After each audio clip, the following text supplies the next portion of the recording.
going on, guys? I have a couple people ask me about the tire setup on the 150.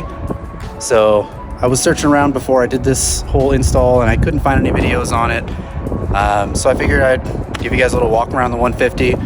We've got 850s on all three tires now. Pretty aggressive stance, at least for the 150s. I think it's pretty awesome. But I'll take you guys in and show you guys what happened.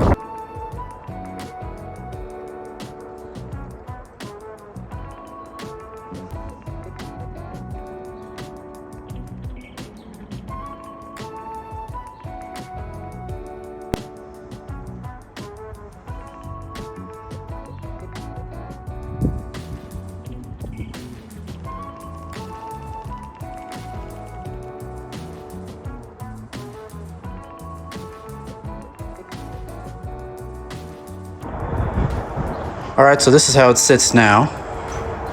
Got the 850s on. I know it looks like on the this nose wheel is a little bit bigger, but it's not. You can see this is the stock 505 on the front for comparison. So for comparison's sake, this is the 505 versus the 850. That's where most of the clearance that we're gaining is coming from. Gained a total of about 5 inches. Made possible by the Airglas STC, made by some awesome folks up in Alaska. They give you this big hefty chonker of a nose fork with new shoes and everything. You get this nice beautifully machined collar. You do have to cut. So this is the other question that I get asked a lot, is how permanent is this STC? So I had to take about an inch, well, not about, I had to take an inch off of the old collar to get this to sit properly per the STC.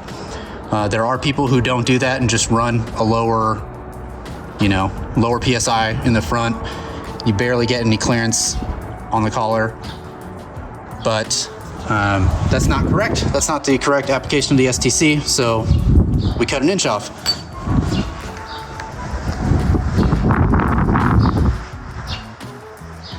These are the old 606s that were on it.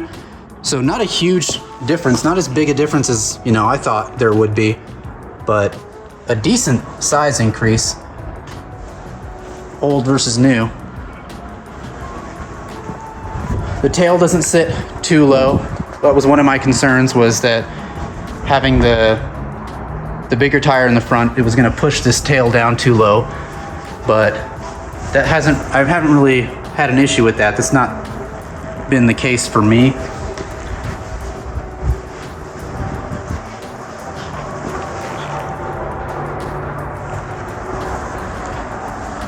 Total install time, probably close to about 6 hours.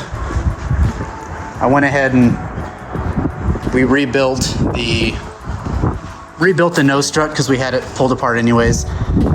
So if you're thinking about ordering one of these, I would definitely do that. Go ahead and rebuild the nose strut. You're in there, you have it apart. It's like a, less than $10 kit from Aircraft Spruce. And if you're fighting a leaky nose strut, then you might as well just go ahead and rebuild it, because you're not going to want to do it once you get that thing off. But it's a pretty straightforward install. Old tube comes out. You have to press out the old collar. Let's see if we can find that. So this is the old collar here. And you can see the difference. What replaces what. So pressing this out was fun, just heat and cool. But you press it out, you get the new collar pressed on, or you press it out, you take an inch off the tube, get the new collar pressed on. You get this through bolt pushed through, which is fun, getting that to line up in the short amount of time you have when these two things are hot enough and cool enough that they can slide onto each other, and you've got to get that hole lined up perfectly. But it's pretty simple setup, I would definitely recommend it. The quality on this Airglass fork is so incredible.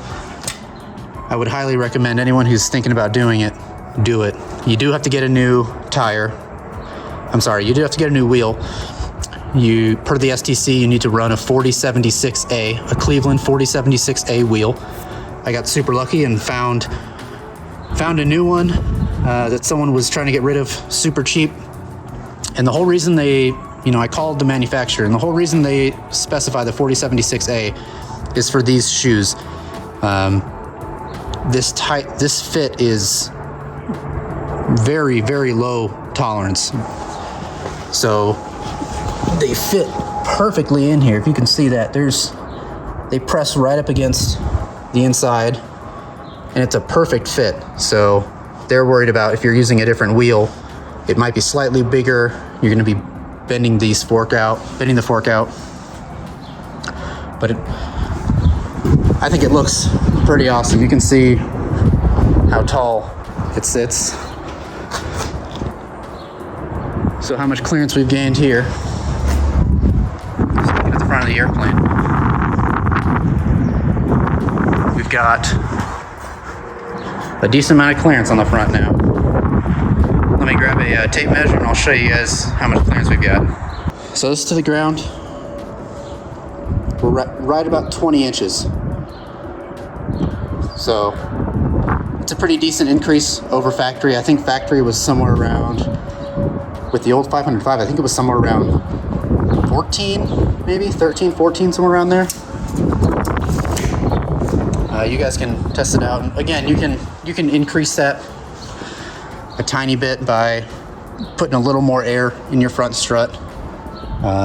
You just need to be cognizant of this goes up, that goes down, and especially if you're depending on the type of flying you're doing, if you're coming in and you're pretty slow, you got that tail pretty low, you want to make sure you got a good skid plate back there, something for the tail to touch. But yeah, let me know if you guys have any other questions. The A50s go on just like a 606, so they're more pricey, but if you've done tires before, they're not any more difficult of a tire to work than a 606. I did all the tires, as a private pilot, I did all the tires myself, got them mounted to the wheel. The AMP came over and inspected them, looked at them, said they were good. He was the one who helped me with the nose strut. He watched me do everything and helped me when I needed it. But if you guys have any questions, like I said, I'm happy to answer them. I want to see some more fat tire 150s out there, so any information I can put out that would make it easier on you guys, I'm more than happy to. I think another question I get a lot is the cost. So the cost for the nose fork is, I think the nose fork and STC are somewhere around $3,200, straight from Airglass. Then you've got your Cleveland 4076A. Depending on where you find it online, you can find them anywhere from $400 to $1,000 brand new. And then you've got 850s or whatever tire you want to go up to. The STC says you can run up to an 850. So that's what I chose. You can choose something smaller. I figured, why not? We did the work. Let's put some 850s on it. 850s are going to run you, I think, if you're looking for some desert smooth 850s, those are around $300 a piece right now, $280, something like that, if you can find them. So you can do the math, see if it's worth it to you, but I just love the way it sits. I think it looks so good. Such a good looking 150 now. Not that it wasn't good looking before, but you know what I mean. That's about it. Unless you guys have any other questions, feel free to leave a comment. I'll read through them, see if I can answer any ones that I can. I'm not going to sit there and tell you need to look it up on the forums or whatever. If I can answer it, I'll answer it. I have no problems. But I mean, look at her. Why wouldn't you want 850s on your 150? Look at this. It's ridiculous, but it's awesome. It's a meme 150. So, yeah, guys, fly your airplanes. Do fun stuff. Get 850s on your 150. because why not? See it.